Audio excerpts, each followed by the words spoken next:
As time passes, more studies and talk center around the up-and-coming generation, Gen Z.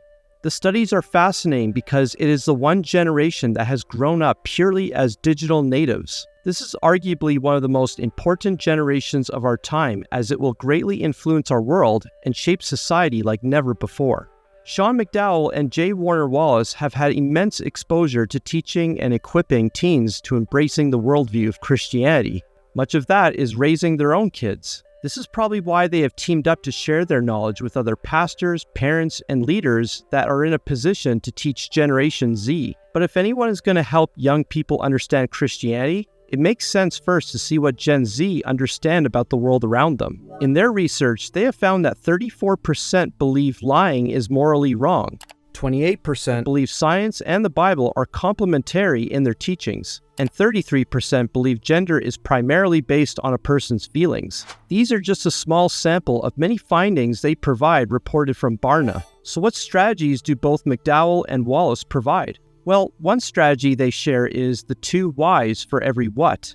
This is essentially encouraging teachers that for every claim they make, they need to explain why it is true and why it matters. So for every claim, give 2 reasons. This seems like common sense, but it is the extra why that makes the difference. Another method they employ is the concept of planning TAB trips, which is an acronym for theology, which is doctrine, apologetics, which is defense, and behavior, which is demeanor and deeds. But instead of bundling it all into one trip, these can be separate trips focusing on each acronym letter. I agree with this concept because it does not replace mission trips, but if anything, provides a specific, targeted goal of the trip rather than being placed under the large umbrella of being a mission trip. Too often, mission trips have lost its meaning because of this, so this is a great idea. But when describing the apologetics part of a TAB trip, I have to strongly disagree with their idea that Christians somehow cringe at using a word such as apologetics because it is so similar to the word apologize. They don't really expand on why anyone would cringe. I certainly do not think or feel the way they do. Because apologetics somehow feels cringy to them, they sometimes replace the word with case-making. I would also strongly disagree with that idea too. Apologetics to me is an awesome word and does not need to be replaced because of how it makes one feel. Despite those disagreements, there are helpful explanations for the strategies they share. While there are several that I have already experienced both as a giver and receiver of it, there were some creative ones too. One that I already heard of but thought it was clever was bringing in a guest speaker that pretends to be a skeptic who shares arguments against Christianity.